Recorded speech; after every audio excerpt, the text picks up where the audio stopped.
IBN 7 हौसला है।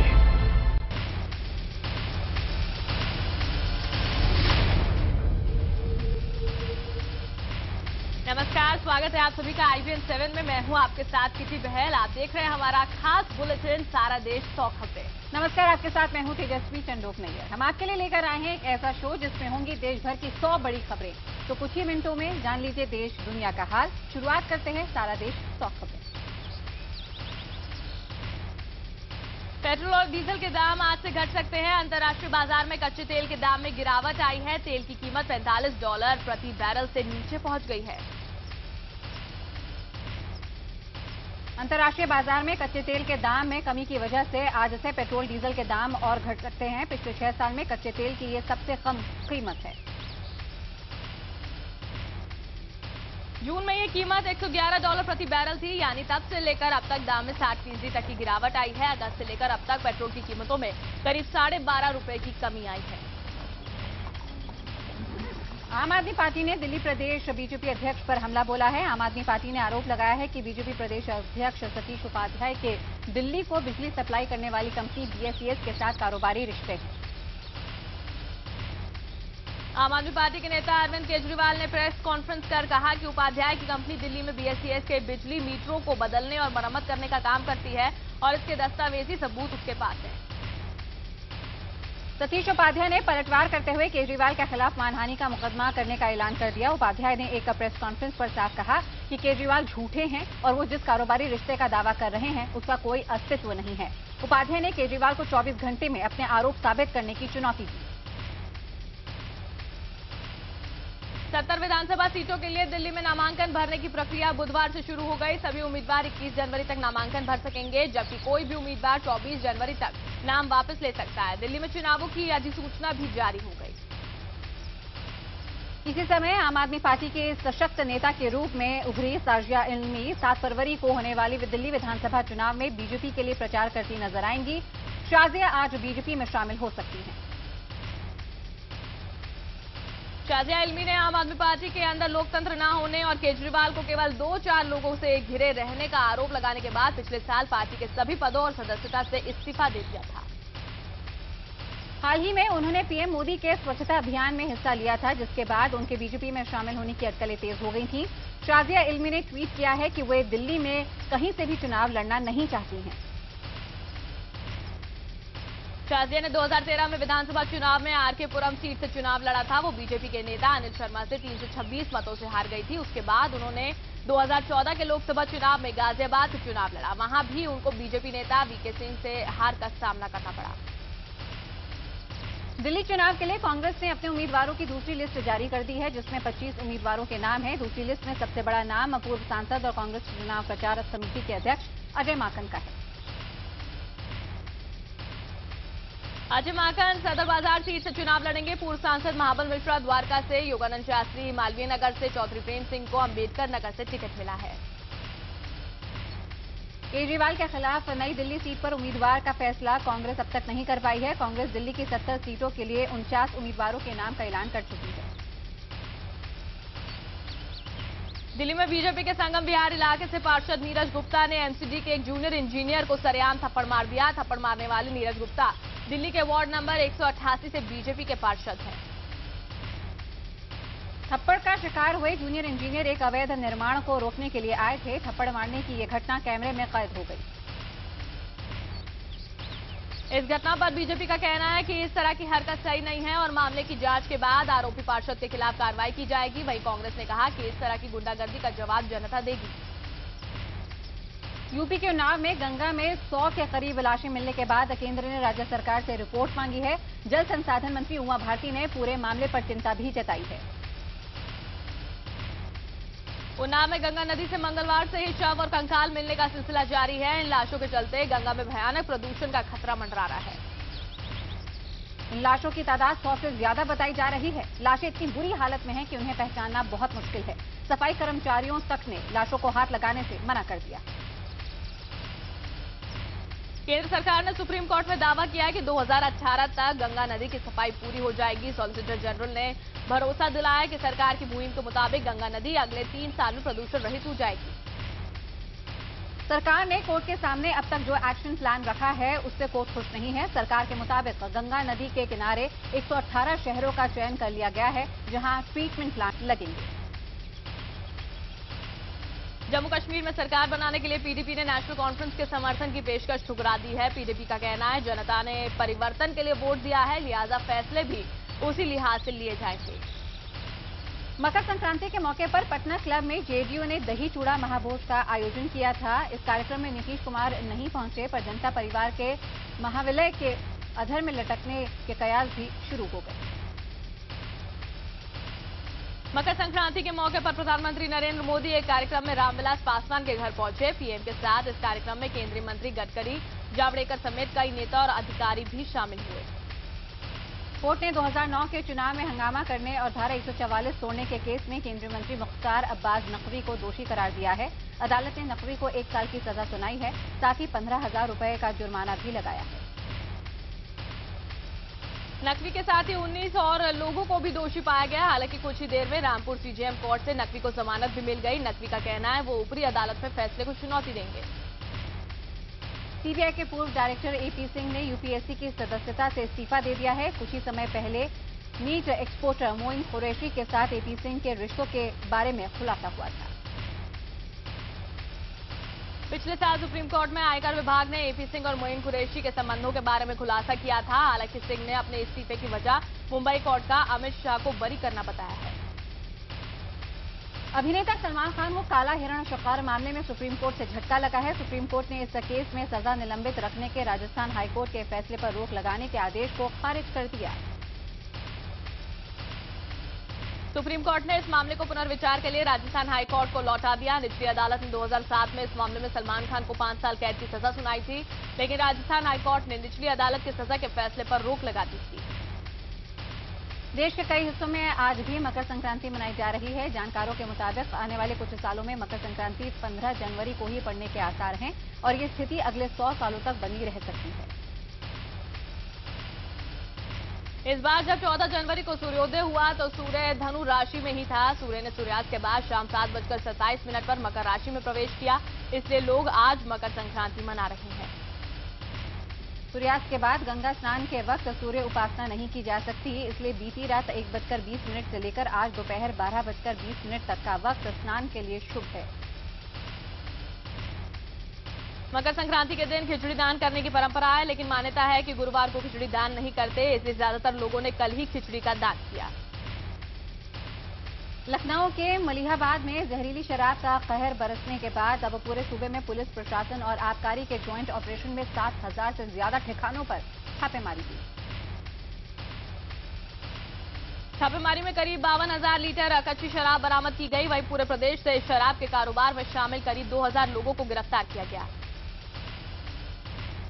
मेरठ के इंचोली थाना इलाके के गांव मसूरी में पुलिस ने एक शराब तस्कर को गिरफ्तार किया है और उसके कब्जे से लगभग 5 लाख रुपए की कीमत वाली 100 पेटी अवैध शराब बरामद की है। यूपी के कुशीनगर में पुलिस ने एक ईंट भट्टे पर बनी अवैध शराब की भट्टी को तोड़ा और 2,000 लीटर शराब को बरामद किया। इस मामले में एक भी आरोपी नहीं पकड़ा गया। मध्य प्रदेश के बैतूल में खुले में शौच जाने से रोकने के लिए गांव के लोग एक खास अभियान चला रहे हैं। इसके तहत लाउडस्पीकर पर उन लोगों का नाम पुकारा जाता है जो खुले में शौच जाते हैं। इस लाउडस्पीकर के खौफ की वजह से लोग अपने घर में बने शौचालय का उपयोग करने लगे। मुंबई में इन दिनों चिली गैंग का खौफ छाया हुआ है। इन अपराधियों के निशाने पर है मुंबई की लोकल ट्रेन में सफर करने वाली महिलाएं। पिछले 2 महीने में इस गैंग ने कई घटनाओं को अंजाम दिया है। सीसीटीवी फुटेज में सामने आया है कि ये गैंग ट्रेन में सफर करने वाली लड़कियों से जबरदस्ती करता है और फिर उनकी आंखों में मिर्ची पाउडर डालकर उनका सामान लेकर फरार हो जाता है। मुंबई यूनिवर्सिटी 2015 में दाखिले और नौकरी के लिए निकाले गए फॉर्म में मेल फीमेल के साथ ट्रांसजेंडर का विकल्प भी होगा। मुंबई विश्वविद्यालय के अहम फैसले से ट्रांसजेंडर्स में खुशी की लहर दौड़ गई है। सुप्रीम कोर्ट ने अपने एक आदेश में ट्रांसजेंडर्स को अपना जेंडर मेल, फीमेल या फिर ट्रांसजेंडर के तौर पर तय करने का अधिकार दिया था। दिल्ली के मयूर विहार थाना इलाके में एक युवक की चाकू से गोद कर हत्या कर दी गई। युवक खून से लथपथ सड़क किनारे मिला। अस्पताल में इलाज के दौरान उसकी मौत हो गई। पीड़ित परिवार ने युवक के दोस्तों पर शक जताया है। दिल्ली के विकासपुरी में दो बदमाशों ने एक चर्च को निशाना बनाया और वहां तोड़फोड़ की। सीसीटीवी में कैद तस्वीरों में साफ देखा जा सकता है कि एक शख्स ने पहले चर्च पर हाथ जोड़े, फिर घूंसा मारकर मरियम के बॉक्स के शीशे को तोड़ दिया।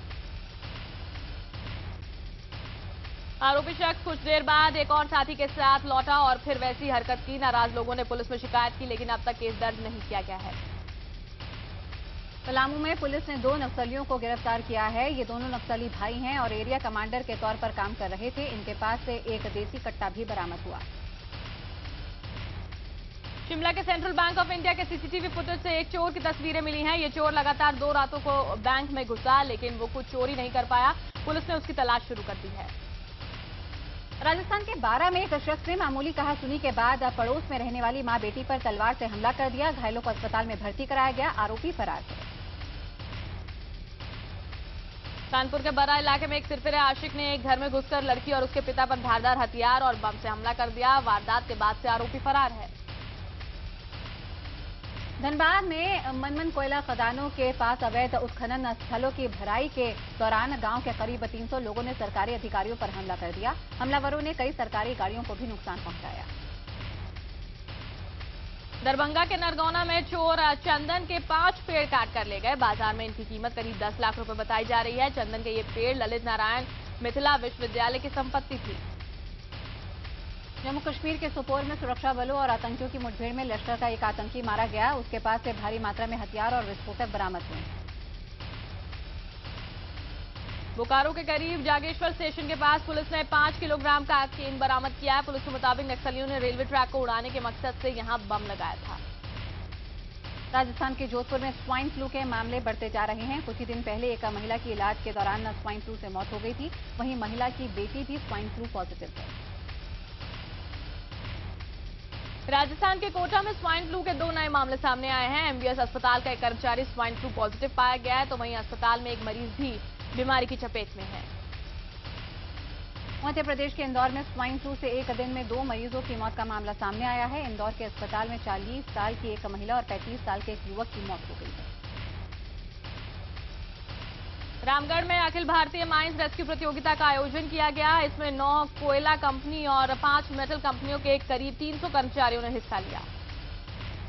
यूपी के हमीरपुर में एक नवजात बच्ची का लावारिस शव मिला है। इस बच्ची को कुत्तों ने नोच डाला था। आसपास के लोगों ने जब कुत्तों को लड़ते हुए देखा तो उन्हें दूर भगाकर पुलिस को इत्तला दी। पुलिस ने जांच शुरू कर दी। महाराष्ट्र के नासिक में अधिकारी पर मामला दर्ज होने से नाराज सेना के जवानों ने पुलिस स्टेशन पर हमला कर दिया। करीब 100 की संख्या में सेना के जवानों ने पुलिस स्टेशन पर हमला किया और पुलिस वालों के साथ मारपीट की। हमले में पुलिस की कई गाड़ियां भी तोड़ी गई हैं। जवानों के हमले में 3 पुलिस वाले जख्मी हो गए हैं। पुलिस ने हमला करने वाले 12 जवानों को गिरफ्तार किया। सभी जवान देवलाली आर्मी कैंप के हैं। बिहार के नरकटियागंज में भारत नेपाल सीमा पर तैनात एसएसबी की 27वीं बटालियन ने अपना 9वां स्थापना दिवस मनाया। इस दौरान सांस्कृतिक कार्यक्रम और मेले का आयोजन किया गया। गुजरात के भरूच के पास 2 गुटों की झड़प में 3 लोगों की मौत हो गई। पथराव और आगजनी के बीच हालात काबू में करने के लिए पुलिस को आंसू गैस के गोले दागने पड़े। हवाई फायरिंग भी करनी पड़ी।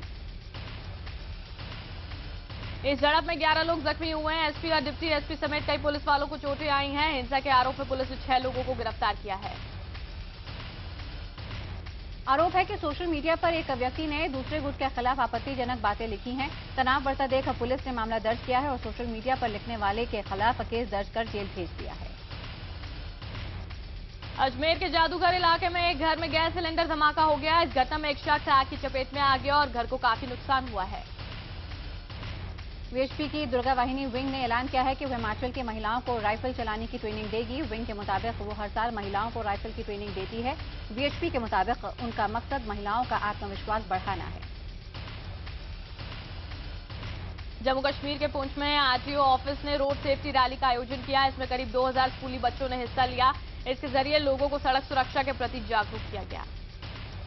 इंदौर में मकर संक्रांति के मौके पर विकलांग लोगों के लिए खेल का आयोजन किया गया। इसमें विकलांग लोगों ने हौसला दिखाते हुए कबड्डी और क्रिकेट जैसे खेलों में अपने हुनर का प्रदर्शन किया। हरिद्वार में हर की पैड़ी पर एक ऐसा गैंग है जो लोगों की मदद करता है। ये गैंग चुंबक गैंग के नाम से मशहूर है। गंगा की तेज धारा में अगर किसी श्रद्धालु की जान जोखिम में होती है तो इस गैंग के लोग उसे बचाने के लिए काम करते हैं। नालंदा के सारेलचक गांव की एक महिला ने अपने गांव में मशरूम क्रांति ला दी है। निरुपमा नाम की इस महिला ने सरकार की मदद से निरुपमा ने मशरूम की खेती शुरू की है और धीरे धीरे पूरे गांव को अपने साथ जोड़ लिया है। हिमाचल के चंबा में पहाड़ों पर बर्फबारी हो रही है, वहीं डलहौजी में भी भारी बर्फबारी हुई है, जिससे तापमान में गिरावट आई है। बर्फबारी की वजह से सैलानी बेहद खुश हैं।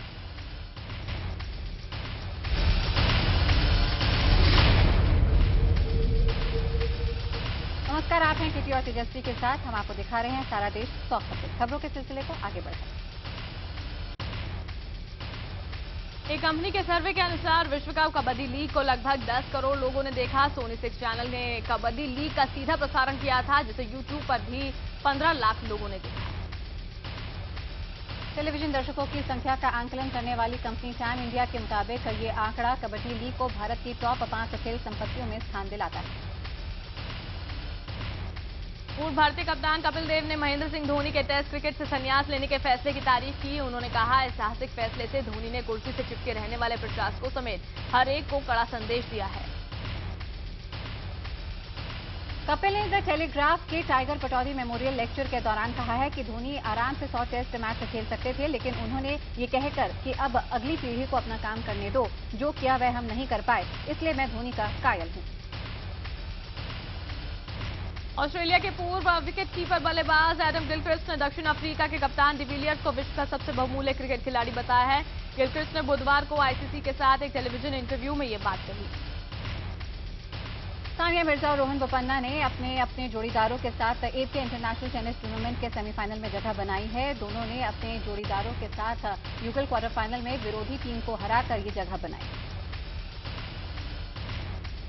सानिया और बेथानी माटेक-स्टान्स ने युगल क्वार्टर फाइनल में मार्टिना हिंगिस और फ्लेविया पेनेटा को हराया। वहीं बोपन्ना और डेनियल नेस्टर ने सिमोन बोलेली और फेबियो फोग्निनी को हराया। ब्राजील के पूर्व मिडफील्डर और इंडियन सुपर लीग के स्टार एलानो 3 महीने के करार के तहत अपने पूर्व क्लब सैंटोस से जुड़ने पर सहमत हो गए हैं। ब्राजीलियाई खेल वेबसाइट लांसेंस ने यहां पे कहा है कि एलानो सैंटोस से अप्रैल के आखिर तक जुड़े रहेंगे। अगले हफ्ते साल का पहला ग्रैंड स्लैम ऑस्ट्रेलियाई ओपन 2015 शुरू हो रहा है। टूर्नामेंट में अनुभवी रोजर फेडरर और मारिया शारापोवा अच्छे फॉर्म के साथ उतरेंगे, लेकिन इन दोनों को खिताब जीतने के लिए युवा और अनुभवी खिलाड़ियों की चुनौती का सामना करना होगा, जिसके लिए वो तैयार हैं। ऑस्ट्रेलिया के पूर्व बल्लेबाज डीन जोन्स का मानना है कि भारत के नए कोच के चयन में टेस्ट कप्तान विराट कोहली की भी सुनी जानी चाहिए। नए कोच का चयन अगले महीने से शुरू हो रहे क्रिकेट विश्व कप के बाद किया जाना है। भारतीय टीम के पूर्व कोच जॉन राइट का मानना है कि भारतीय टीम तभी वर्ल्ड कप का टाइटल बचा सकती है अगर टीम के गेंदबाज बल्लेबाजों का साथ दें। पूर्व ऑस्ट्रेलियाई खिलाड़ी माइक हसी ने कहा है कि भले ही टीम इंडिया गेंदबाजी की समस्या से परेशान है, लेकिन वर्ल्ड कप जीतने की रेस में सबसे आगे। उन्होंने विदेशी पिच पर बल्लेबाजों का प्रदर्शन उम्मीद से बेहतर बताया। शाहरुख की रेड चिलीज टीम ने सुपरस्टार शाहरुख के कद का 3D प्रिंटेड मॉडल उन्हें जन्मदिन पर भेंट किया है। शाहरुख खान इस नई तकनीक से बेहद उत्साहित हैं। पहली बार भारत में यह तकनीक इस्तेमाल की है। Internet and mobile association of India ने सोशल नेटवर्किंग साइट पर काफी सक्रिय रहने वाले बॉलीवुड अभिनेता और सदी के महानायक अमिताभ बच्चन को social media person of the year पुरस्कार से सम्मानित किया। इस साल हुए स्टार गिल्ड अवार्ड में 4 मिनट के परफॉर्मेंस के लिए प्रियंका चोपड़ा को 1 करोड़ 25 लाख की रकम दी गई। प्रियंका एक परफॉर्मेंस के लिए इतनी बड़ी रकम लेने वाली पहली बॉलीवुड हस्ती बन गई हैं। भारतीय महिला पहलवान गीता और बबीता की जिंदगी पर बनने वाली फिल्म में आमिर को इन दोनों लड़कियों के पिता महावीर फोगट के किरदार के लिए अप्रोच किया गया है। फिल्म में आमिर अपनी इन दोनों बेटियों को पहलवानी के गुर सिखाते दिखेंगे। राष्ट्रगान अब अमिताभ बच्चन की आवाज में सुनने में मिलेगा। अमिताभ संगीतकार इलिया राजा के साथ राष्ट्रगान के वीडियो में नजर भी आएंगे। राम माधवानी की फिल्म से काजोल बॉलीवुड में अपना कमबैक करने वाली हैं, लेकिन अब खबर ये है कि राम माधवानी ने अपनी फिल्म में काजोल की जगह प्रियंका को साइन कर लिया। विवेक ओबरॉय को प्रभुदेवा की फिल्म सिंग इज ब्लिंग के लिए अप्रोच किया गया है। सुनने में आया है कि इस फिल्म में विवेक एक विलन का किरदार निभाएंगे। रोहित शेट्टी शाहरुख खान के साथ अपनी अगली फिल्म के शूटिंग करने की तैयारी कर रहे हैं। फिल्म क्रिसमस पर रिलीज होगी। इम्तियाज की फिल्म तमाशा और भंसाली की फिल्म बाजीराव मस्तानी के साथ रोहित की फिल्म क्लैश कर सकती है। कलर्स पर आने वाला शो मधुबाला में लीड रोल निभाने वाली दृष्टि धामी इसी साल अपने बॉयफ्रेंड नीरज खेमका के साथ शादी करने जा रही हैं। दोनों की शादी अगले महीने 20 फरवरी को होगी। नोबेल पुरस्कार विजेता कैलाश सत्यार्थी सोनी टीवी के शो क्राइम पेट्रोल में दिखेंगे। शो में बचपन बचाओ आंदोलन के 2 अहम मामलों को दिखाया जाएगा। अभिनेत्री मल्लिका शेरावत का कहना है कि पीएम मोदी को उन्हें फॉरेन मिनिस्टर बना देना चाहिए। इससे पड़ोसी देशों के भारत के साथ रिश्ते सुधर जाएंगे। अपनी आने वाली फिल्म डर्टी पॉलिटिक्स के प्रमोशनल इवेंट में उन्होंने ये बात कही। बॉलीवुड अभिनेत्री बिपाशा बसु ने थ्रिलर फिल्म सर्जी और अब अलोन के बाद पारिवारिक फिल्म करने का फैसला किया है। बिपाशा ने कहा कि मैंने हॉरर फिल्मों के बाद अब कुछ पारिवारिक फिल्में करने का फैसला किया है और कुछ समय के लिए अब हॉरर फिल्मों को बाय बाय कर रही हूं। अपने प्रशंसकों के लिए कैटरीना ने अपनी खूबसूरती का राज बता दिया है। कैटरीना कैफ का कहना है कि वो फैशन को पीछे नहीं भागती हैं, बल्कि उन्हें जो पसंद आता है वही पहनती हैं। फिल्म जगत में 20 साल लंबा वक्त गुजार चुके अक्षय कुमार ने एक इंटरव्यू में कहा कि स्टारडम के पीछे भागना उन्हें पसंद नहीं है, इसलिए वे हमेशा कोशिश करते हैं कि वे एक अभिनेता के रूप में ही नजर आएं।